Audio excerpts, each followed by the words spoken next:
इंतजार कीजिए। मैं प्यासा हूँ फिर भी मैं बोल रहा हूँ, इसको जितना वायरल करना कीजिए, क्योंकि जो भी इस वीडियो को सुनेगा जब गांव में आए तो यहाँ पे आकर के कैसा महसूस हो रहा है। नमस्कार दोस्तों, आज हम मिल रहे हैं आरा के सोनपुरा गांव में एक ऐसे व्यक्ति से जो लगभग 15 साल पहले अपने गांव घर छोड़ करके आध्यात्मिक मार्ग पर निकल पड़े थे। आज हम जानेंगे कि अब वे कहाँ रहते हैं, क्या करते हैं, योगी का लाइफ कैसा होता है, योगी के चैलेंजेस क्या क्या होते हैं, और क्या एक योगी को भी बहुत सारी कठिनाइयों का सामना करना पड़ता है। सिर्फ 15 साल की उम्र में कैसे कोई योगी बन जाता है। आज हम जानेंगे उनकी पूरी जीवन यात्रा। हाँ बहुत हरे कृष्ण। हरे कृष्ण। चलो चलो महाराज जी नमस्कार। हाँ हरे कृष्ण। हरे कृष्ण। सबसे पहले आपका हमारे गांव में स्वागत है। ठीक है, सबसे पहले आप अपना संक्षिप्त परिचय दीजिए। परिचय में आप क्या क्या जानना चाहेंगे? आपका नाम और आपका गांव। बेसिकली मेरा नाम सुदामा नाथ दास है। हम इस्कॉन पूर्णा मंदिर में सेवा करते हैं और मेरा बहुत अच्छा सौभाग्य है कि मैं सोनपुरा जैसे गांव में जन्म लिया, जहाँ पे मुझे इतने अच्छे संस्कार मिले, मेरे माता पिता से इतने अच्छे संस्कार मिले, इतनी अच्छी संस्कृति है। और हम यहाँ पे मैंने अपेक्षा नहीं की थी कि मैं काफ़ी समय बाद में गांव आया, मैंने अपेक्षा नहीं की थी कि इतना अच्छा धार्मिक गाँव में, तो मुझे बहुत अच्छा लगा। तो मैं सोनपुरा गाँव से, और हम लगभग पिछले 15 साल से हरे कृष्ण और समाज में धार्मिक प्रचार, लोगों का अच्छा करना, गीता भागवत ज्ञान का प्रचार करना, जो समाज में अधर्म फैल रहा है उसको दबाने के लिए हमारा एक छोटा सा कर्तव्य है, हमारी जिम्मेदारी है। उसके लिए अपना जीवन जीते हैं, गीता भागवत के ज्ञान का प्रचार करते हैं और खुद ही पालन करने का प्रयास करते हैं। ये हमारा संक्षिप्त ये रहा संक्षिप्त। लेकिन अब ये गांव वाले जो लोग दूसरे जगह से देख रहे हैं या फिर आरा से देख रहे हैं, तो वो लोग ये चाहते हैं कि आपका गांव का जो जीवन था, ये तो आपने पूरा मिला करके बताया गुरुजी, लेकिन जो गांव का जीवन था वो कैसा था और आप कब निकले, इसके बारे में थोड़ा सा संक्षिप्त जानकारी। कब निकला मतलब कब यहाँ से मतलब कि आध्यात्मिक मार्ग पर निकले? हाँ बताता हूँ। देखिए मेरे पिताजी आर्मी में थे, तो मेरे माता पिता सोनपुरा गांव से हैं और जन्म मेरा जम्मू में हुआ था। और पिताजी आर्मी में होने के कारण पढ़ाई लिखाई अलग अलग जगह से हुआ, गुजरात, राजस्थान, केंद्रीय विद्यालय स्कूल से हमने पढ़ाई की। और देखिए एक बात बहुत अच्छी है कि हमें माता पिता ने बहुत अच्छे संस्कार दिए। कहते हैं कि माता पिता जिस प्रकार से होते हैं उसी प्रकार के संस्कार बच्चों में भी आते हैं। तो हमें गर्व का अनुभव होता है कि हमारे माता पिता गाँव से थे, सोनपुरा गांव में माता पिता का वास था। यद्यपि मेरी पढ़ाई लिखाई बाहर से हुई, तो पढ़ाई लिखाई के चक्कर में क्या हुआ कि माता पिता के संस्कार और अच्छा पढ़ाई लिखाई का वातावरण के होने से मेरे जीवन में अधर्म का रास्ता अपने आप को बचा पाया। और मैंने 10वीं गुजरात से किया और 12वीं राजस्थान से किया। उससे पिताजी को और मैं ग्रेजुएशन की MBA मुंबई से किया। उसके बाद लेकिन पढ़ाई के दौरान ही हम थोड़ा बहुत मस्ती करते थे, क्योंकि बचपन से कभी गलत रास्ते में नहीं गए। MBA कर चुके हैं? MBA किया मैंने। अच्छा। और बचपन से गलत रास्ते में नहीं, गलत मित्र थे, लेकिन भगवान की कृपा से माता पिता के संस्कार के कारण हम बचे रहे। कभी नशा नहीं किया, स्त्री का संग नहीं किया, दारू पीना, वो सब कभी स्थूल स्तर पे हमने कभी कुछ पाप नहीं किया और भगवान की कृपा से हम बचे रहे। तो हमारे दिल में अच्छाई होने के कारण, लोगों के बारे में अच्छा सोचने के कारण, और स्वामी प्रभुपाद जो कि इस्कॉन के संस्थापक आचार्य हैं, जब इतनी पढ़ाई लिखने के बाद थोड़ी बुद्धि आ गई भगवान की कृपा से, तो हमें लगा कि जैसे हम सरकार को टैक्स देते हैं, कॉलेज में फीस देते हैं, स्कूलों में फीस देते हैं, तो क्योंकि सरकार बिजली दे रही है, पानी दे रही है, तो ऐसे हमें थोड़ी बुद्धि आई कि अरे भाई जो बिजली और पानी दे रहा है, में बहुत अच्छी रिकॉर्डिंग कर रहे हैं कि जो बिजली और पानी दे रहा है, जो बिजली और पानी दे रहा है उसको हम टैक्स देते हैं। तो भगवान जो 24 घंटा हवा दे रहे हैं, पानी दे रहे हैं, खाने को खाना दिया, पीने को पानी दिया, हाथ दिया, उनके लिए भी तो कुछ टैक्स देना चाहिए। बड़े-बड़े आचार्य, व्यास देवाचार्य रहे, इतने बड़े-बड़े ऋषि मुनि रहे, भारत जैसे पुण्य भूमि इतने सारे ऋषि रहे, उन्होंने हमारे लिए इतने सारे वेद पुराण रखे। जैसे हमारा कर्तव्य होता है कि बच्चों के लिए, पूर्वजों के लिए कुछ करना है। व्यास देव और इत्यादि जो आचार्य रहे हमारे धरती के इतिहास में, जिन्होंने हमें वेदों का ज्ञान दिया, उनके प्रति भी हमारा ऋण होता है। और उनके प्रति ऋण होता है, और ऋण चुकाना मतलब उन्होंने जो ज्ञान दिया है उसको मैं जीवन में अपनाने का प्रयास करूँ और उसका प्रचार करने के लिए अपना जीवन कम से कम कुछ तो करने का प्रयास करूँ। तो हमें प्रेरणा मिली स्वामी प्रभुपाद की ब्रह्म गौड़ी मध्य परंपरा में आने वाले आचार्य हैं, व्यासदेव से जुड़े हुए आचार्य। तो हमें मेरी इच्छा हुई कि इतने आचार्यों ने इतना कष्ट लेकर दुनिया का उद्धार करने के लिए, समाज में शांति, लोगों को शांत और लोगों का धर्म का प्रचार करने के लिए इतना कष्ट किया है। क्या मैं 60-70 साल का जीवन का थोड़ा भाग भगवान के लिए, लोग बीवी बच्चे के लिए जीते, 5 बीवी बच्चे के लिए इतना संतुष्टि का अनुभव करता है, अगर मैं संसार के लिए जीऊँ तो मुझे कितना संतुष्टि होगी। तो ये सब प्रेरणा मिली हमें स्वामी प्रभुपाद जी के शिक्षाओं से, जो कि अंतर्राष्ट्रीय कृष्ण भावना के संस्थापक आचार्य हैं। और उनके ग्रंथों को पढ़ के हमने सोचा कि हमारा जीवन बहुत ही अमूल्य है, क्यों हम केवल खाने सोने जो कि पशु भी कर रहा है उसकी तरह केवल स्वार्थ का जीवन जिए, बल्कि यद्यपि हमें बाकी लोगों के लिए जीने का प्रयास क्यों न करूं। तो ये इच्छा से हमने 7-8 साल जॉब किया। बैंगलोर में हम इलेक्ट्रॉनिक सिटी में जॉब करते थे, इंफोसिस में। इसके पहले हमने पुणे में जॉब किया INOT फाइल कंपनी पे, और फिर 7-8 साल जॉब किए और समझ गए कि इसमें खुशी नहीं है। जैसे गन्ने को चूस के अगर कोई फेंक देता है, गन्ने को चूस के अगर फेंक देता है और आप उसको उठा लो, आप उसके भला खुशी का अनुभव कैसे कर सकते हो? रस तो ऑलरेडी निकाला जा चुका है। इस दुनिया की खुशी कैसी है? जैसे 2 ब्रेड के बीच में आलू रहता है, ब्रेड ज्यादा रहता है, आलू कम रहता है। उसी तरह दुनिया में, इस दुनिया की खुशी वास्तविक खुद की परछाई को पकड़ने के बराबर। हालांकि कोई खुद की परछाई कैसे पकड़ सकते हैं आप? नहीं पकड़ सकते। जैसे मानिए कोई ब्लेड पे एक बूंद मधु का डाल के आपको देता है और बोलता है अच्छा चाटिए, चाटेंगे? बिल्कुल क्यों नहीं चाटेंगे? उससे ज्यादा तो मेरा जी भी करता है। शहद है, लेकिन शहद के साथ ज्यादा खून रहेगा। तो भगवान गीता में बताते हैं यही संस्पर्श जाब होगा दुख योनयेवते आद्यंत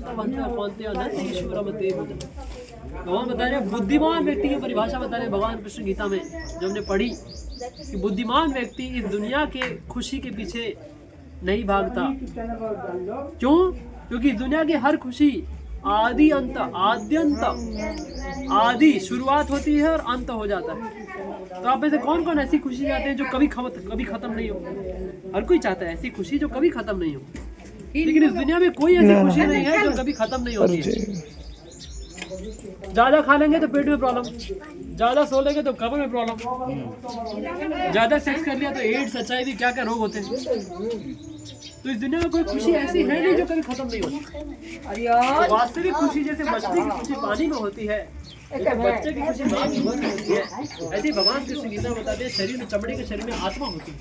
आत्मा की खुशी भगवान के साथ जुड़ने होगा। जैसे बच्चे को माँ का प्यार कभी टेडी बियर खिलौना नहीं दे सकता, ऐसे कितने भी गाड़ी बना ले, गाड़ी घुमा ले, बंगले बना ले, इस दुनिया के मिट्टी के रिश्ते बना ले, कितना भी हाथों को एक साथ रगड़ ले, कोई खुश हुआ नहीं था, ना कोई खुश है, ना कोई खुश होगा। बल्कि हम यद्यपि देखते हैं कि इतिहास में जब लोगों के पास गाड़ी नहीं थे, बंगले नहीं थे, पैसा नहीं था, लेकिन लोग शांति का, सरल जीवन और ऊंचे विचार जीते थे। आज लोगों का जीवन तो ऊंचा हो गया है, लेकिन विचार शून्य हो गया है। जैसे कुत्ता कभी अपने भविष्य के बारे में चिंता नहीं कर सकता, उसी प्रकार आज का इंसान इतना बड़ा सर लेने के बाद भविष्य के बारे में नहीं सोच पाता। तो ये ज्ञान सुन के समझ के हमें प्रेरणा मिली कि हमें इस ज्ञान का प्रचार करना चाहिए, ताकि मेरा ही क्यों बाकी लोगों का फायदा क्यों ना हो। तो इस कारण से हम इस लाइन में हैं। हरे कृष्ण। गुरु जी, जैसे कि हमने अच्छा से जाना कि आपने छोड़ने का निर्णय क्यों लिया, ठीक है। घर छोड़ने का निर्णय इसलिए लिए कि ये जो हमारे जो असली सुख है वो ये संभोग, कहने का मतलब है कि ये सुख नहीं है। अगर मानिए आपको कोई आपके पास मानिए आपके पास 1 लाख रुपए है, कितना खुश मत होइए, मानिए कोई आपको बोलता है दे दीजिए, आप देंगे उसको? नहीं देंगे। लेकिन वही बोलते हैं कि 1 लाख दे दीजिए, आपको 2 लाख मिलेगा, तो आप देंगे? हाँ, क्यों? ज्यादा मिल रहा है। वैसे कुछ लोग बोलते हैं कि महाराज आपने सब कुछ छोड़ दिया। मैं कहता हूँ छोड़ने के लिए हमारे पास कुछ होना चाहिए, हमारा है क्या छोड़ने के लिए? अब मैं मानिए आप रोड पे जा रहे हैं और सामने बैंक ऑफ अमेरिका है, आप बोलते मैंने छोड़ दिया, आपका कब था? अभी राह चलते किसी को भी हार्ट अटैक आ जाता है, हाथ में पैरालिसिस आता है, ब्रेन स्ट्रोक आ जाता है, मालूम नहीं खुद का हमारा कुछ है ही नहीं। भाड़े की दुनिया पे जी रहे हैं हम लोग। हमारा शरीर और जीवन भी भाड़े का है, हम इसके मालिक नहीं है। जैसे ही समय पूरा होगा तो छोड़ना पड़ेगा। तो इसलिए हमें चाहिए कि भाड़े की चीज को मालिक की प्रसन्नता के लिए यूज करें। हमारा शरीर, हमारा बोलने का शक्ति, सोचने का शक्ति, चलने फिरने का शक्ति सब भगवान का उपहार है हमारे जीवन। तो उस उपहार को भगवान के साथ जोड़े के जीवन तो खुश रहेंगे। अरे हलम ए हलम मत करो सो वीडियो हमने जोड़ा है किसके साथ? जिसने दिया था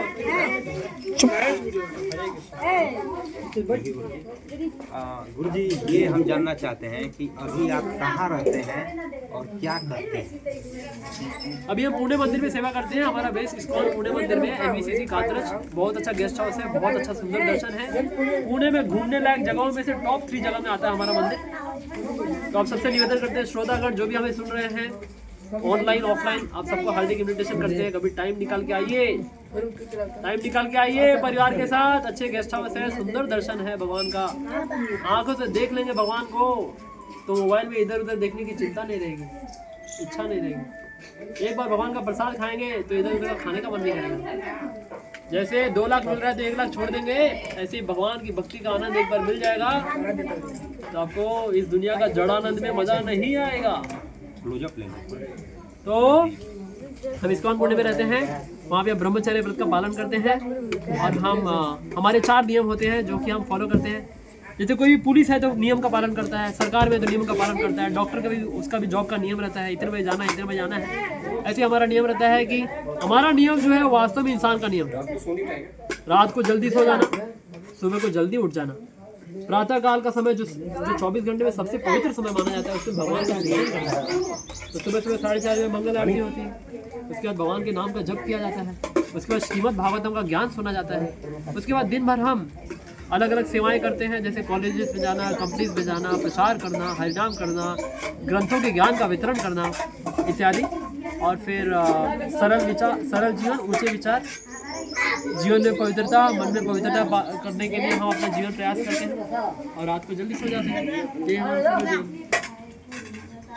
गुरुजी, हमारे जो दर्शक हैं वो इस्कॉन के बारे में हो सकता है कि अभी जरा सा भी उनको पता भी नहीं लगा होगा कि इस्कॉन क्या है, क्या नहीं है, क्या करता है इस्कॉन, ठीक है, और उनके उद्देश्य क्या है, कैसे कोई जुड़ सकता है। तो थोड़ा सा उसके बारे में अगर आप बता देते तो अच्छा रहता। एक स्वामी श्रील प्रभुपाद थे, स्वामी प्रभुपाद। हम विवेकानंद को जानते हैं, रामकृष्ण परमहंस को जानते हैं, बाकी लोगों को जानते हैं, लेकिन इत्तेफाक से आज कलयुग में जैसे सूरज बादलों के पीछे छुप जाता है, इसलिए कलयुग का लक्षण बताया गया कि जो कलयुग में प्रामाणिक साधु रहेंगे बहुत छिपे हुए होंगे। तो जहाँ तक मेरा ख्याल है कि आपने भी शायद स्वामी प्रभुपाद का नाम नहीं सुना होगा, जब आपको बताने के लिए मैं आपको गर्व का अनुभव करता हूँ कि हम उससे जुड़े हैं। स्वामी प्रभुपाद को उनके गुरु श्रील भक्ति सिद्धांत सरस्वती ठाकुर ने आदेश दिया था कि तुम पढ़े लिखे जवान हो, तुम क्यों ना पाश्चात्य देशों में जाकर अंग्रेजी में भगवद गीता का प्रचार करो। तो स्वामी प्रभुपाद गुरु के आदेश को गंभीरतापूर्वक लिए भारत में प्रयास कर रहे थे, लेकिन भारत में कोई उनकी सुन नहीं रहा था। जब 70 साल की उम्र हो गई तो स्वामी प्रभुपाद की इच्छा है कि मैं मर जाऊं, लेकिन कम से कम गुरु के आदेश का पालन करने का प्रयास करूंगा। पैसा नहीं था, दर दर की ठोकरें खाने के बाद, इतना संघर्ष करने के पश्चात स्वामी प्रभुपाद ने अंततोगत्वा एक मालगाड़ी जहाज, पानी का जहाज का टिकट लिया। सुमति मुरारजी करके एक शिप कंपनी की मालिकिन थी, उन्होंने स्वामी प्रभुपाद के लिए टिकट अरेंज किया और ये टिकट मालगाड़ी जहाज का था।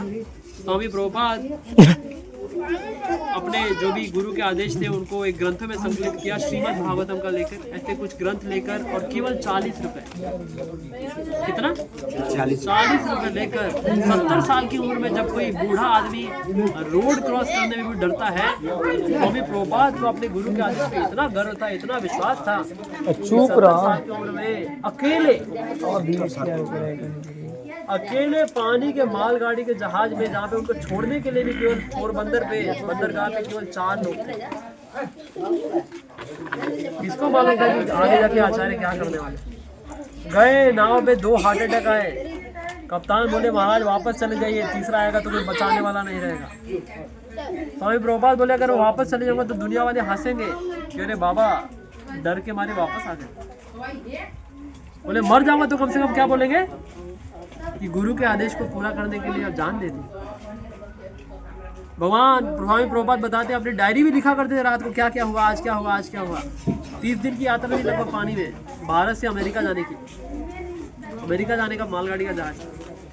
तो डायरी में लिखते हैं कि रात को भगवान सारे अवतारों के साथ सपने में आए प्रभुपाद के और बोले तुम चिंता मत करो, हम तुम्हारे साथ हैं, तुम आगे बढ़ो। स्वामी प्रभुपाद गए अमेरिका, ना जान ना पहचान, दाएं बूढ़े या बाएं बूढ़े कुछ मालूम नहीं, बस कुछ तो एक अनजाना कांटेक्ट था अग्रवाल जी का। चुप करा मेरे, उनके वहाँ पे जाके रहे, वहाँ पे जाके जो नशा करते हैं, जो गाय का मांस खाते हैं, भगवान पशु की तरह इंसान होते हैं, उनको जाके प्रचार करना शुरू किया, जिनको हिप्पी कहा जाता है। उनको प्रचार करके धीरे धीरे उनको पवित्रता के प्रभाव से हिप्पियों का भी जीवन अच्छा हो गया, पवित्र बनने लगे। उनको दीक्षा दी स्वामी प्रभुपाद ने, उनको शिष्य बनाया, भारत में लेके आए। भारतवासियों ने देखा कि इतना अच्छा प्रचार हो रहा है हमारी संस्कृति का, भारत को प्रेरणा मिली, भारतवासियों ने हरे कृष्णा शुरू किया। स्वामी प्रभुपाद ने 12 साल में 14 बार सारे संसार का भ्रमण किया और 100 राधा कृष्ण के मंदिर बनाए। और स्वामी प्रभुपाद की बनाई गई संस्था का नाम है अंतर्राष्ट्रीय कृष्ण भावनामृत संघ इस्कॉन। स्वामी प्रभुपाद के धरती छोड़े हुए हो गए 1977 से गए थे, आज 50 से ज़्यादा साल हो गए। आज धरती पे कोई और दूसरी संस्था नहीं है आध्यात्मिक संस्था जो 50 सालों से ज़्यादा से टिकी हुई है। ये पवित्रता है स्वामी प्रभुपाद की, जिन्होंने अपने गुरु के आदेश के लिए अपना जीवन समर्पित किया। जैसे देसी गाय का दूध पियेंगे तो तबीयत ठीक होगी, पैकेट वाला दूध कितना भी रगड़ लीजिए तबीयत ठीक नहीं होने वाली है। आज इस्कॉन संस्था के कारण सारे संसार में लाखों लोगों का उद्धार हो रहा है, लाखों भगवत गीता बांटी जा रही है, अनेकों जवान बूढ़े बच्चे माताओं का जीवन परिवर्तित हो रहा है। गाय का मांस खाने वाले लोग आज भगवान कृष्ण की भक्ति कर रहे हैं। यह हमारी भगवत गीता का संस्कृति का प्रचार करने का सारा श्रेय स्वामी प्रभुपाद को जाता है। इस्कॉन संस्था आज संसार में सब जगह फैली है, घर घर में, हर शहर शहर गांव गांव में हमारी इच्छा है कि एक इस्कॉन धरता रहे मोबाइल ये काम में पता कीजिए, गूगल मैप पे डाल के कि पास में इस्कॉन मंदिर वीडियो कहाँ है, बना, हर रविवार को जाइए, चारों पकड़ घुमावत रहिए, लेकिन ज्यादा ही जे इस्कॉन संस्था का उद्देश्य है भगवान के नाम का प्रचार करना। हरे कृष्णा कृष्णा कृष्णा हरे हरे, हरे राम राम राम हरे हरे। गीता भागवत के ज्ञान का प्रचार करना। लोग आज तथाकथित जीवन में प्रगति कर रहे हैं, लेकिन 2 टांगों वाले पशु की तरह जीवन जी रहे हैं। स्वामी प्रभुपाद ने हमें सिखाया कि कैसे इंसान की तरह जीवन जीना है, क्या खाना है, कैसे नहीं रहना है, क्या करना है, क्यों करना है। सारा ज्ञान प्रभुपाद ने जिन्हें अपनी भगवत गीता यथारूप के रूप में दिया और उसमें उन्होंने अपने आचार्यों की वाणी को वैसा का वैसा दिखाया। तो इसलिए स्वामी प्रभुपाद की भगवत गीता जो है विशेष यथारूप भगवत गीता। टाइप कीजिए गूगल पे Bhagavad Gita as it is या भगवत गीता यथारूप। आज ही नहीं है तो लीजिए, भगवत गीता लेके पढ़िए, भगवान का नाम जप कीजिए। हरे कृष्णा कृष्णा कृष्णा हरे हरे, हरे राम राम राम। सरल जीवन, ऊंचे विचार आएंगे। और इस्कॉन जुड़ने के लिए कुछ नियम नहीं है, कोई भी आ सकता है, कैसे भी आ सकता है। हर रविवार को जाइए, कार्यक्रम अटेंड कीजिए, भक्तों का संग लीजिए, ग्रंथों का पढ़िए, भगवान का नाम जप कीजिए, प्रसाद लीजिए, जीवन सफल हो जाए। यही उद्देश्य हमारे संस्था। हमारी खुशी हो रही है, सबको खुशी मिलनी चाहिए। गुरु जी, ये तो रहा हमारे इस्कॉन जो मंदिर है उसके बारे में, जिसने स्थापना किया था प्रभुपाद महाराज, और उन्होंने अमेरिका से स्टार्ट करके भारत तक लाए और लगभग 100 मंदिर का निर्माण किया। आज 55 साल में लगभग वो मंदिर 100 नहीं 1000 हो गए। ज्यादा ही जो रखते हैं कृष्ण के भक्त भारत से ज्यादा रशिया में है। अमेरिका वाले लोग हरे कृष्ण हरे राम कर रहे हैं। यूरोप, ऑस्ट्रेलिया, अफ्रीका, जंगल जंगल में आज हरे कृष्ण हरे राम हो रहा है। सबका श्रेय स्वामी प्रभुपाद और इस्कॉन संस्था। तो अब तो ये रहा इस्कॉन के बारे में, लेकिन अगला क्वेश्चन जो है वो आपके बारे में पूछिए। आपका जो दैनिक रूटीन होता है वो क्या होता है, उसके बारे में लोग जानना चाहते हैं कि आखिर इसमें ये गुरुजी करते क्या है गेरुआ रंग पहन के। हाँ, काफी लोगों को गलत धारणा होती है, अरे महाराज लोग गेरुआ पहनते हैं, कुछ काम नहीं था, हमें खाओ सो मजा करो। हम भी बहुत तंग हो गए, हम भी आश्रम में जाना चाहते हैं, लेकिन बात तो एक गलत विचार है। जैसे कोई माँ बाप को छोड़ के देश की सीमा पे जाता है, भारत पाकिस्तान के बॉर्डर पे जाके लड़के मरता है, उसी प्रकार ये गेरुआ वस्त्र होता है त्याग का। त्याग का मतलब अपने मिथ्या अहंकार का त्याग, सरल जीवन, ऊंचे विचार का, भगवान के प्रति समर्पण का, धर्म के प्रचार करने के लिए समर्पण का। तो हमारा दैनिक रूटीन होता है कि हम सुबह को 4:30 बजे उठ जाते हैं। 4:30 बजे मंगल आरती रहता है, 4:30 से लेकर 9 तक कीर्तन होता है, गुरु पूजा होती है हर मंदिर में। भागवतम के ऊपर प्रवचन होता है और उसके बाद सबकी सेवा होती है। कोई विग्रहों की सेवा करते हैं, कोई भगवान की पूजा करते हैं, कोई प्रचार कर जाते हैं और फिर कोई हरिनाम करते जाते हैं, कुछ ग्रंथों का वितरण करते हैं, कुछ ग्रंथों के ज्ञान का वितरण करते हैं और इस तरीके से रात को जल्दी सो जाते हैं। इसमें दिन भर में हायरार्की भी होता है क्या? हायरार्की मतलब होता है ना क्या हायरार्की? मतलब जो गुरुजी होते हैं उसमें सबका हायरार्की है कि ये काम है, ये नीचे वाले हैं, नए स्तर के आए हैं तो इनको सिखाना है। जो नए लोग होते हैं उनको अचानक नीचे नहीं लिया जाता है, पहले देखते हैं कि उसके भाई बहन है क्या घर में, पैसा कमाया है या लापरवाह है, या ऐसी जिम्मेदारी से छूटने के लिए आश्रम में आना चाहते हैं, या जॉब नहीं मिल रहा इसके आश्रम में आ गए।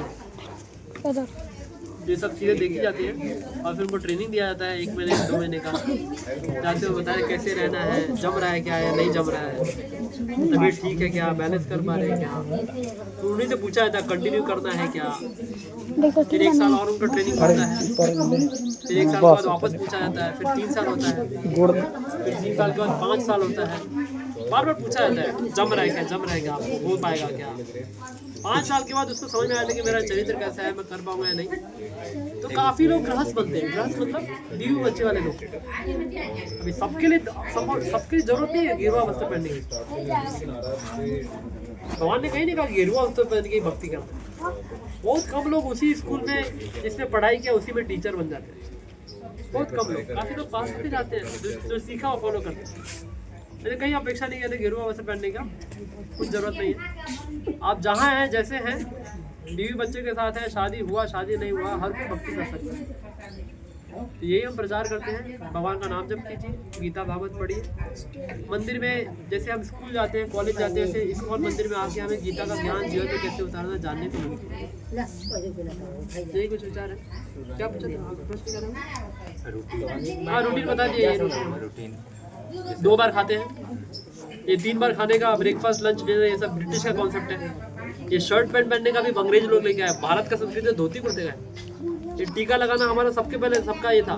ये शिखा रखना भी सब पहले हर कोई रखता था, लेकिन हम अंग्रेजों के चक्कर में इतने पागल हो गए कि अपनी संस्कृति को लात मार के आज अंग्रेजी भाषा में बात कर रहे हैं, शिखा हटा रहे हैं, शर्ट पैंट पहन के अपने आप को महान समझ रहे हैं। ये भारतीय संस्कृति नहीं है, ये तो अंग्रेजों की संस्कृति है। जो बाहर गाय का मांस खाने उन लोगों का संस्कृति है। अंग्रेजी में बात करना, शिखा नहीं रखना, धोती कुर्ता को गंदा समझना, ये पिछड़ापन नहीं है, ये वास्तविक प्रगति है। माताएं साड़ी पहनती है, तो ये जो संस्कृति है, स्वामी प्रभुपाद ने हमारे भारत की संस्कृति को सारे संसार में प्रचार किया। वैदिक संस्कृति सबसे सर्वोत्तम संस्कृति है। शाकाहारी खाना, शाकाहारी नहीं, भगवान को नैवेद्य अर्पित करके खाना। तो ये सब सरल जीवन, ऊंचे विचार तभी आते हैं जब हम धर्म का रास्ता अपनाते हैं। तो ये स्वामी प्रभुपाद जी ने हमें जीवन में दिया। हरे कृष्ण। ये तो रहा हमारा जो दैनिक जीवन है, जो गुरुजी जब बनते हैं उन सारे लोगों के लिए था जो लोग गुरुजी जो खुद हाँ, मैंने पूरा नहीं किया। फिर 5 साल होने के बाद अगर उनको सही में लगता है कि मैं अपना जीवन समर्पित करना चाहता हूँ, तो ही वो गेरुआ वस्त्र लेते हैं। कुछ फोर्स नहीं है। और माने नहीं लेना तो भी फायदा है। 5 साल ट्रेनिंग लिया, आगे जाके गृहस्थ जीवन में भी अच्छा गृहस्थी बनेगी, कुछ नुकसान नहीं है। 5 साल ट्रेनिंग लेके तो वो समझ जाता है कि कैसे परिवार के साथ भक्ति करनी है, बीवी का टेंशन, बच्चों का टेंशन, घर बार का चिंता, ये सब चिंताओं के साथ भगवान की भक्ति कैसे करनी है।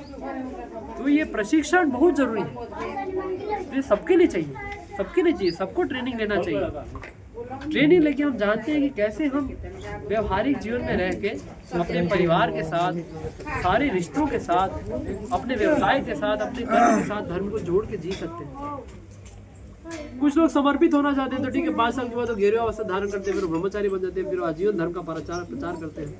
तो कुछ लोग तो चाहिए ना भाई, डॉक्टर है, इंजीनियर है, पुलिस वाला है, आर्मी वाला है, ऐसे लोग भी चाहिए। आज ऐसे लोग कम हो गए, इसलिए डॉक्टर इंजीनियर सब है लेकिन समाज में बर्बादी छा रखी है। जैसे शरीर में सारे अंग चाहिए, पैर भी चाहिए, हाथ भी चाहिए, किडनी भी चाहिए, लंग्स भी चाहिए, मुंह भी चाहिए, तो सबसे जरूरी कौन सा अंग है? ये खराब हो जाएगा तो पूरा शरीर पागल हो जाएगा। आज इंसान का जो समाज है, यहाँ पे गेरुआ वस्त्र वालों की कमी हो गई है, इसलिए समाज पागल की तरह चल रहा है। क्या खाना है लोगों को नहीं मालूम, क्या पीना है लोगों को नहीं मालूम, कैसे रहना है लोगों को नहीं मालूम। खुशी की तो बात दूर ही है, खुशी का नामो निशान नहीं है लोगों के दिल में। संतुष्टता, चैन, खुशी, आनंद कुछ नहीं है, सब दिखावटी पर दुनिया चल रही है। क्यों? ज्ञान का अभाव हो गया। इसलिए हम आपको ये नहीं बोल रहे आप गेरुआ वस्त्र ले लीजिए, हम कह रहे हैं कि कम से कम जो मिल रहा है उसको समझने का प्रयास कीजिए, अपने जीवन में उतारने का प्रयास कीजिए। जहाँ है जैसे वैसे रहिए, जितना समझ में आप पालन करने का प्रयास कीजिए। इस्कॉन से जुड़िए, भगवान के नाम का जप कीजिए, हरे कृष्णा कृष्णा कृष्णा हरे हरे, हरे राम। भगवत गीता यथारूप आज ही ऑर्डर कीजिए ऑनलाइन पे, जीवदया.org, जीवदया.org हमारा साइट है। आज ही ऑनलाइन लॉगिन कीजिए, भगवत गीता की कॉपी मंगवाइए, पढ़ना शुरू कीजिए, देखिए आपका जीवन बदल जाएगा। आज ही रात को सोने से पहले 10 मिनट नाम जप कीजिए, जो मंत्र हम आपको बार 3 बार बोले अभी तक, देखिए आपके जीवन में क्या फर्क दिखेगा। गुरुजी, आपने जो बताया कि ट्रेनिंग कितना जरूरी है, एक आर्मी के लिए ट्रेनिंग होता है, हर चीज़ों के लिए ट्रेनिंग होता है, लेकिन इंसान को इंसान बनने के लिए क्या कहीं ट्रेनिंग होता है क्या? वही होता है इस्कॉन मंदिर में, लेकिन कोई इस्कॉन मंदिर के बारे में आज जानता भी नहीं है। हमारे गांव में गिने चुने लोग ही होंगे जो इस्कॉन मंदिर के बारे में जानते हैं, और गीता वो तो दूर का ज्ञान है, वो तो सिर्फ लाल कपड़े में रखने के लिए बना हुआ है, यही लोग जानते हैं। लेकिन यहाँ पे गुरुजी जो बताएंगे वो जानते हैं कि इस ट्रेनिंग का क्या कमाल है। आज लोग सांस लेना भी नहीं जानते हैं, खुश रहना तो दूर है, सांस लेना भी नहीं जानते हैं, इसका भी ट्रेनिंग होता है। अगर आप पहली बार सांस लेने की ट्रेनिंग लीजिएगा तो समझ में आएगा क्या होता है। लेकिन हम अगला क्वेश्चन पर चलते हैं। गुरुजी, आपने रूटीन के बारे में बता दिया और उसमें बहुत सारा चीज़ इतना बता दिए कि हम लोग तो लगता है कि उतना कर ही नहीं पाएंगे, लेकिन फिर भी कोशिश, ये लास्ट क्वेश्चन, सेकंड लास्ट बोल सकते हैं, ये है कि एक योगी का जीवन और एक साधारण जीवन में अच्छा क्या है? ठीक है, और कौन सा अच्छा है, आपको लगता है कौन सा अच्छा है? सबको योगी बनना चाहिए। इस दुनिया में 3 टाइप के लोग रहते हैं, भोगी, योगी और रोगी। तो भोगी भी नहीं बनना है, रोगी भी नहीं बनना है। भोगी मतलब ज्यादा खाता है, रोगी मतलब कम खाता है, और योगी मतलब जितना जरूरत है उतना खाता है। भोगी मतलब ज्यादा सोता है, तो ज्यादा सो लिया तो भोगी बन गए, कम सो गए तो रोगी बन जाएंगे। तो जितना जरूरत है उतना ही सोना चाहिए, तो क्या बनेंगे? योगी बनेंगे। योगी आदित्यनाथ नहीं, भगवती वाले योगी। सामान्य जीवन भी योगी का हो सकता है। सामान्य जीवन में रह के जो गीता में बताया गया, जो भी पालन करेगा वो योग। योग मतलब भगवान से जुड़ना। योग का रास्ता इंसान के लिए है, नहीं तो पशु का रास्ता है। इंसान का जीवन योग करने के लिए है। योग मतलब योग वियोग, सुना है ना आपने, गणित पढ़ा होगा। योग मतलब एडिशन, वियोग मतलब सब्ट्रैक्शन, माइनस। तो इंसान का जीवन योग अर्थात भगवान को जीवन में जोड़ना है। तो अगर हम योग नहीं कर रहे हैं तो हमारा जीवन इंसान के कहलाने के योग्य नहीं। भोगी और रोगी पशु जीवन का लक्षण है। इंसान के जीवन का लक्षण क्या है? योगी। सिलेंडर में रेगुलेटर होता है, आप डायरेक्ट माचिस डालेंगे जल्दी कुकिंग करने के लिए सिलेंडर फट जाएगा। फैन में भी रेगुलेटर होता है, गाड़ी में भी क्लच होता है, सब जगह रेगुलेशन की जरूरत है। तो रेगुलेशन का ही दूसरा नाम योग होता है। जितना जरूरत है उतना ही करना, नमक जितना जरूरत है उतना ही लीजिए। ज़्यादा लेंगे तो भी खराब हो जाएगा खाना, और कम लेंगे तो भी स्वाद नहीं रहेगा। कहीं गीता में नहीं बोला है कि भगवान ने भोग करो या रोगी बन जाओ। भगवान ने कहा योगी बनो। योगी मतलब जितना ज़रूरत है उतना घर बार चलाइए, जितना ज़रूरत है उतना व्यापार कीजिए, जितना ज़रूरत है उतना ही पैसा कमाइए। इसी को योगी बोलते हैं। और जो योगी रहेगा वही जीवन में खुश होगा। भोगी कभी खुश नहीं हो सकता। रावण इतना बड़ा भोगी था, कुत्ते की मौत मरा। क्या नहीं था रावण के पास? सोने की लंका थी। कितना कितना सोना होगा हमारे पास जीवन में? 100 ग्राम भी सोना नहीं होगा यहाँ पे। रावण के पास सोने की लंका थी, फिर भी बर्बाद हो गया। क्यों? भोगी था। तो हमें भोगी और रोगी नहीं बनना है, हम सबको योगी बनना है। भगवत गीता के ज्ञान का पालन करके घर बार सारे रिश्तों को भगवान के साथ जोड़, जो भी खा रहे हैं भगवान को चढ़ा के खाइए। जो भी कर रहे हैं, जब गाने को आप योग बना देते तो गाना भजन हो जाता है।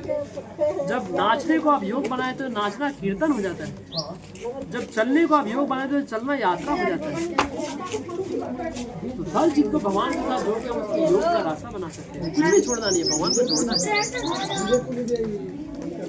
जैसे गुरुजी अभी तक हमने ये सोचा समझा कि जैसे हम मार्केट से कुछ भी लाते हैं, कोई भी वस्तु लाते हैं, लैपटॉप भी लाए चाहे मोबाइल भी लाए, तो उसको चलाने के लिए उसमें एक उसके अंदर दिया रहता है ना, क्या बोलते हैं, मैनुअल, एक मैनुअल दिया रहता है। परंतु लाइफ को चलाने के लिए यही योग जरूरत है। और ये मैनुअल भगवान ने भी दिया है। इंसान का जीवन मशीन की तरह बनाते रहे कुछ भी डाल लेंगे, हाथ रह दिया घुमावत रहिए, ज्यादा ही ज्यादा फोकस करिए। ठीक, दूध और दही मिला के खा लीजिए, मालूम चल जाएगा। दतूरा बैठ जाते हैं, खा लीजिए, मालूम चल जाएगा। तो भगवान ने दिया, दतूरा भी बनाया है भगवान ने, अच्छा चीजें बनाया है। और भगवान ने इंसान को खोपड़ी दिया है।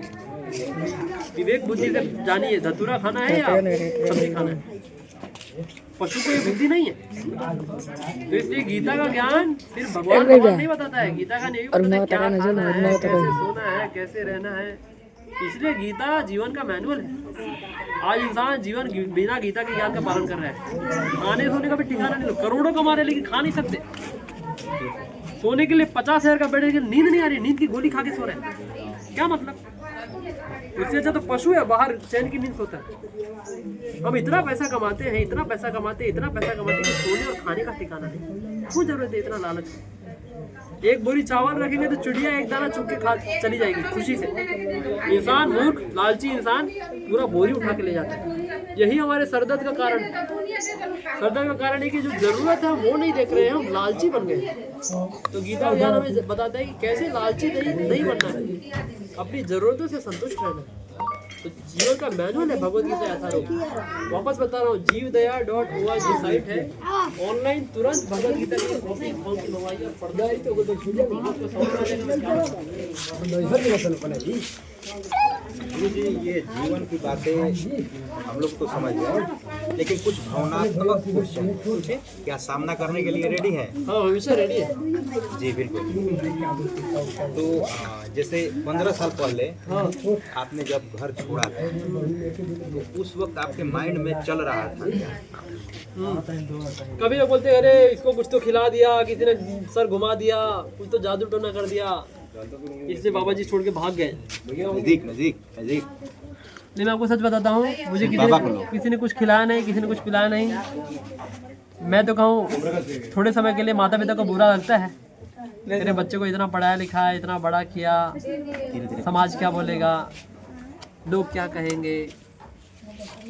लेकिन मेरे माता पिता शुरू में एक सामान्य माता पिता की तरह मेरे प्रति प्रेम हेतु, मेरे प्रति प्रेम था उनके दिल में, तो इसलिए उनको भी अच्छा नहीं लगा जब मैं घर छोड़ने की इच्छा हुई। जब मैं इस रास्ते पूरी तरह समर्पित होना चाहता था तो उन्होंने इसका प्रतिकार किया। लेकिन एक ज्ञान होने के कारण मैं उनकी अच्छाई के लिए, उनका वास्तव में एक दीर्घ काल में उनका लाभ करने हेतु मैंने घर छोड़ने का प्रयास किया। क्योंकि अगर मैं घर में रहता तो आज मैं आप लोगों को एक ज्ञान नहीं दे पा रहा हूँ। अगर घर में रह के रहता हुआ तो आज मैं इतने सारे पूरा गाँव का भला नहीं कर पाता।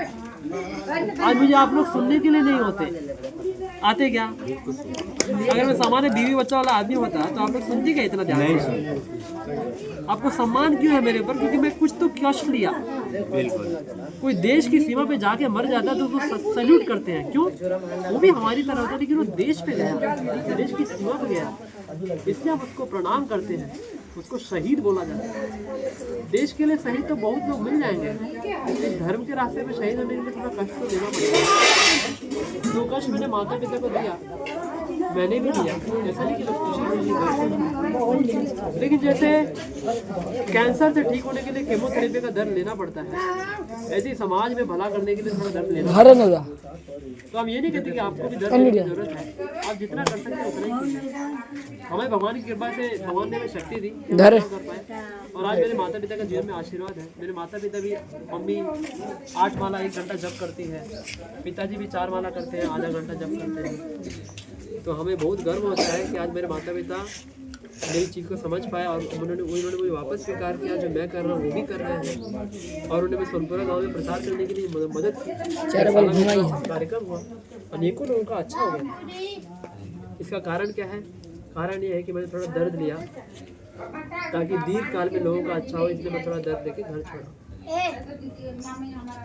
गुरुजी आपने जो हमारे लिए किया, नहीं इसको घर छोड़ना नहीं कहेंगे, कहते हैं कि जो सुबह का बोला शाम को आ जाता है, तो उसको भूला नहीं कहते, तो वापस आ गया हूँ और आप लोगों को और अच्छा कर पा रहा हूँ। पहले आया होता शायद इतना नहीं कहता, अगर मैं 2 साल में ही वापस आया होता तो आप सुनते क्या? नहीं अभी हल्ला हो गया, 15 साल के बाद कोई तो आया। 15 साल के बाद, बिल्कुल। तो थोड़ा दर्द लिया, लेकिन आप लोगों का अच्छा हो रहा है तो मुझे संतुष्टि हो जाती है। अच्छा, एक अगला क्वेश्चन है जिसे सुनने के बाद हो सकता है कि आपको सोचने पर मजबूर कर दे। वो क्वेश्चन है कि आध्यात्मिक जीवन में कभी न कभी तो आध्यात्मिक जीवन में भी कोई ना कोई कठिनाई तो आए ही होगी, और सबको आती है ना? तो वो कौन सा कठिनाई था लोग जानना चाहते हैं। देखिए, आध्यात्मिक रास्ता जो होता है गुरु और भगवान की कृपा के ऊपर चलता है, ये अपने दम पे नहीं चलने वाला। जो भी आध्यात्मिक रास्ते में अपने दम पे चलता है वो आज ना कल ना परसों कठिनाइयों से जूझ नहीं पाता और भटक जाता है, गिर जाता है। आज कलयुग का समय है, ऐसा कपड़ा पहनने के लिए बहुत दम लगता है, और मोबाइल है, इतना डिस्ट्रैक्शन है कि हम यहाँ पे बोल नहीं सकते। लेकिन आज जो हम टिके हैं यहाँ पे केवल गुरु और कृष्ण की, स्वामी प्रभुपाद जी की कृपा से टिके हुए। तो उनकी कृपा से जो उन्होंने आदेश दिया उसको हम यथाकथित पालन कर रहे हैं। आदेश का पालन करने के कारण उनकी कृपा से हमारा जीवन चल रहा है। तो सच कहूँ, जैसे बच्चा अगर पढ़ाई नहीं करता है तो एग्जाम में फेल होता है, रोता है, पेपर मुश्किल आ गया। अरे पेपर मुश्किल नहीं आया, ये कहिए कि तो आपने पढ़ाई नहीं की थी, अपने गुरुजी पर भरोसा नहीं किया। हाँ, तो ऐसे ही अगर आध्यात्मिक जीवन में कठिनाई आती है, मतलब मैं अपना प्रयास अच्छे से नहीं किया। आध्यात्मिक जीवन कृपा के ऊपर होता है, वो कृपा करने के लिए अगर हम जीवन में पवित्रता मेंटेन करते हैं, जो गुरु ने आदेश दिया उनको ईमानदारी से वफादारी से पालन करते हैं, तो आध्यात्मिक जीवन में कभी कठिनाई नहीं होती। और कठिनाई का अनुभव हो रहा है मतलब मैं पालन नहीं कर रहा हूँ। तो मुझे भगवान की कृपा से, गुरु की कृपा से कभी किसी चीज़ की कठिनाई नहीं अनुभव हुई, और जब भी कठिनाई आई है तो मैंने उस कठिनाई का प्रयोग भक्ति में और अधिक तीव्रता लाने के लिए किया। अगर कॉलेज में, स्कूल में एग्जाम नहीं होगा तो कोई पढ़ाई करेगा? यदि सब जगह कठिनाई है, लेकिन कठिनाई का प्रयोग हमें भगवान की शरण लेने के लिए करना चाहिए। जब द्रौपदी का कपड़ा खींचा जा रहा था, द्रौपदी ने उसके जरिए भगवान को पुकारा। तो हर कठिनाई जीवन में, सबके जीवन में, आपके बीवी बच्चे आपको परेशान करेंगे, लेकिन दुनिया ही कठिनाई है। भगवत गीता में भगवान ने कहा इंसान ये जीवन दुखालय है। ये क्यों बनाया भगवान ने जानबूझ के ऐसा हर जगह कठिनाई? क्योंकि एग्जाम नहीं रहेगा तो बच्चा पढ़ाई नहीं करेगा, ऐसी कठिनाई नहीं रहेगी तो हम भगवान के पास नहीं जाएंगे। तो मुझे तो कठिनाई नहीं दिखती, क्योंकि हर कठिनाई मुझे भगवान की शरण लेने के लिए मदद करती है। जैसे झटका लगता है तभी मालूम चलता है कि बस में जो आगे रॉड है क्यों लगाई। क्या है ऐसी जब कठिनाई आती क्या है रे? है तो मालूम चलता है कि भगवत गीता क्यों दिया है। जब कठिनाई आता है तो मालूम चलता है कि हाँ ऐसे कपड़े वालों को क्यों सुनना चाहिए। जब कठिनाई आता है तो मालूम चलता है कि हाँ भगवान का नाम क्यों जप करना चाहिए। कठिनाई नहीं होगी तो कोई भगवान के पास नहीं आएगा। जैसे एग्जाम नहीं होगा तो कोई पढ़ाई नहीं करेगा। तो इसलिए दुनिया भगवान ने जानबूझ के ऐसी बनाई है ताकि हम भगवान की शरण ले, नाम ले, गीता भागवत पढ़े तो कठिनाई नहीं रहती, सब अच्छा हो जाता। हरे कृष्ण। गुरुजी अगला क्वेश्चन जो है, क्या आपके साथ कभी ऐसा हुआ चमत्कार टाइप का, या फिर उसको बोलते हैं ना कृपा गुरु का चमत्कार, या फिर इस तरह का, तो क्या आपके साथ कुछ ऐसा हुआ जिसे साझा अगर है तो साझा कर दीजिए। मेरे साथ ही नहीं, इस्कॉन में जितने लोग भी सबके साथ चमत्कार ही हो रहा है। ये चमत्कार ही है ना कि गाय का मांस खाने वाले लोग आज हरे कृष्णा जप कर रहे हैं। चमत्कार नहीं तो क्या है, ये चमत्कार ही है ना। ये कोई MBA करने के बाद ऐसा कपड़े पहन के ऐसा ज्ञान दे पा रहा है, चमत्कार ही है ना। बिल्कुल ये चमत्कार ही है ना कि आज सारे संसार में कलयुग में लाखों लोग गीता पढ़ रहे हैं। चमत्कार नहीं तो क्या है। चमत्कार है थोड़ी प्रकट होगा, थोड़ी बुद्धि लगाइए, सब जगह चमत्कार ही दिखेगा। अगर ज्ञान मिलेगा ना तो दुनिया में सब जगह चमत्कार है। सूरज के उगने का चमत्कार है, सूरज के डूबने का चमत्कार है। चमत्कार है कि कलयुग में हम लोगों को ये सुनने का और चर्चा करने का सौभाग्य मिल रहा है। ये सारे चमत्कार का श्रेय स्वामी प्रभुपाद को जाता है। मुझे मेरा हर एक दिन चमत्कार लगता है। जब मेरी आंखें खुलती हैं तो मुझे लगता है सौभाग्य है कि आज भगवान ने एक और दिन दिया उनकी भक्ति करने का। जब खाता हूँ तो चमत्कार लगता है कि भगवान कितने दयालु है कि भगवान ने मुझे खाने के लिए दिया। हर क्षण चमत्कार लगता है कि भगवान अभी भी मेरी सांस दे रहे हैं। कोविड के टाइम पे सिलेंडर नहीं मिलने के कारण कितने लोग मरे। तो थोड़ी भी बुद्धि लगाएंगे ना तो आपको समाज में, दुनिया में सब जगह चमत्कार ही दिखेगा। लेकिन अंधेपन के कारण हम अंधे हो चुके हैं और हमें लगता है कि जब तक बाहरी आंखों से नहीं देखूंगा तब तक चमत्कार के लिए आंखों से नहीं, थोड़ा ज्ञान से देखिए। मुझे मेरे जीवन में सब जगह चमत्कार ही दिखता है। आज मैं जो हूँ मेरे जीवन में चमत्कार है। आज जो मैं आप लोगों का भला कर पा रहा हूँ वो मेरे लिए चमत्कार है। आज जो सोनपुरा गांव में इतने सारे लोगों का अच्छा वो भी चमत्कार है। सब चीज के पीछे अगर आप भगवान का हाथ देखेंगे सब कुछ चमत्कार है। जब अंधे हैं तो चमत्कार होने के बाद भी आप बोलेंगे क्या भरोसा है, कौन मानेगा, क्यों माने।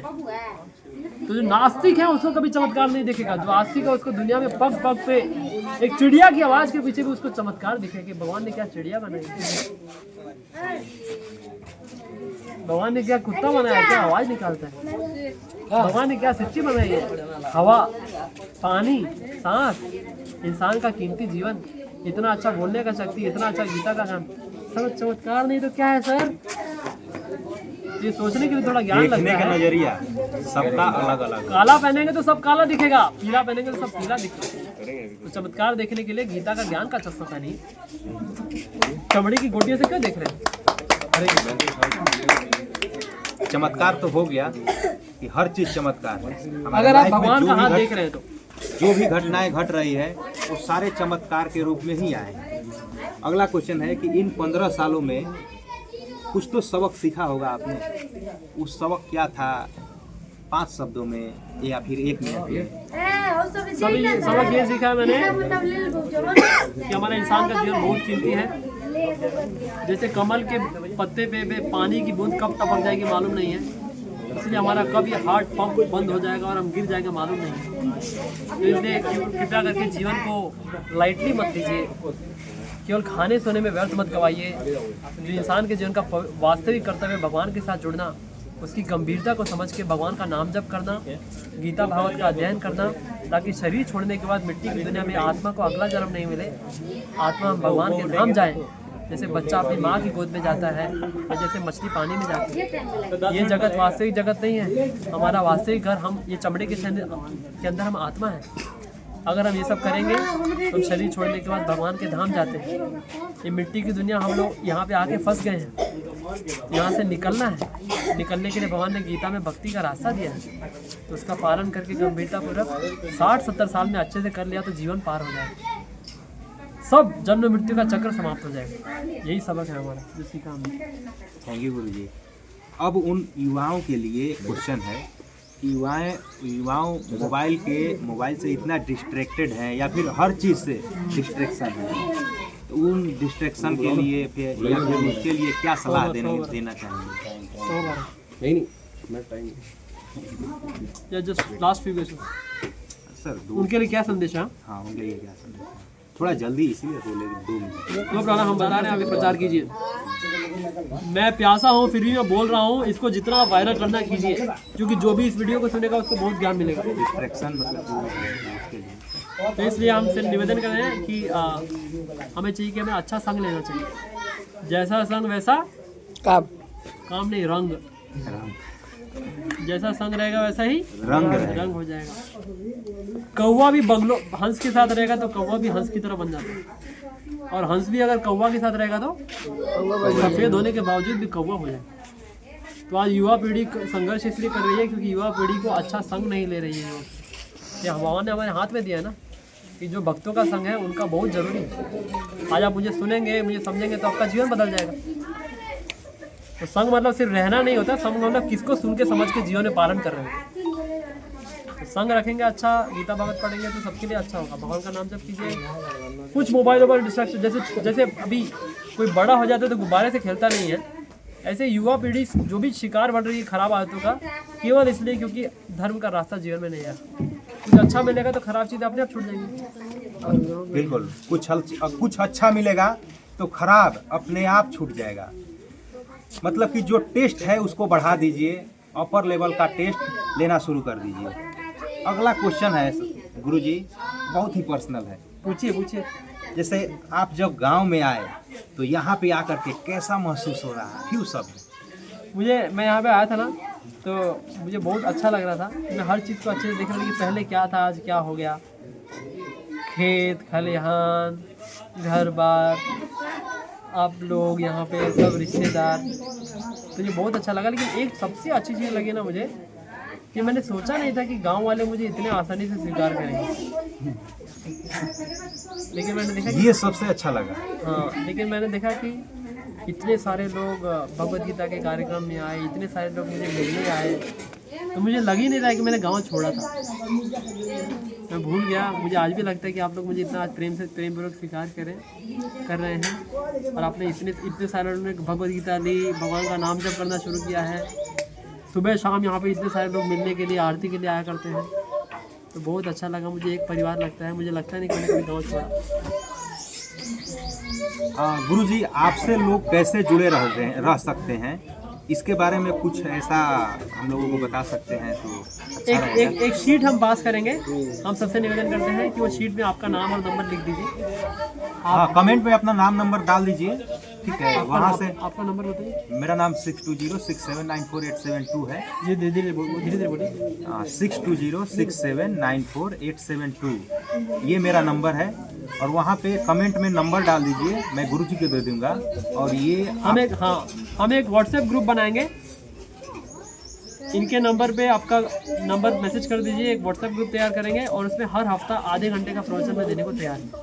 एक उस ग्रुप पे गूगल मीटिंग का लिंक भेजा करेंगे, उस मीटिंग लिंक पे आप जुड़िए, और हम हर हफ्ता आधा घंटा भगवद गीता का प्रवचन के बारे में, भगवद गीता का प्रवचन रखेंगे। ऐसे हम जुड़े रह सकते हैं। मेरी इच्छा तो है कि साल में एक बार आने की, लेकिन भगवान की इच्छा देखते हैं क्या है, लेकिन फिर भी ऑनलाइन कर सकते हैं। बिल्कुल, इतने अच्छे सवाल और इतने अच्छे जवाब। भगवान की भक्ति का मार्ग अपनाइए, यही सनातन की मांग है। और ये जो देख रहे हैं ना बमबारी, उसका भी हल यही है। आपने अपने अनुभव से हम लोगों को इतना प्रेरणा दी, इसके लिए बहुत बहुत धन्यवाद भगवान। हरे कृष्णा। हरे कृष्णा।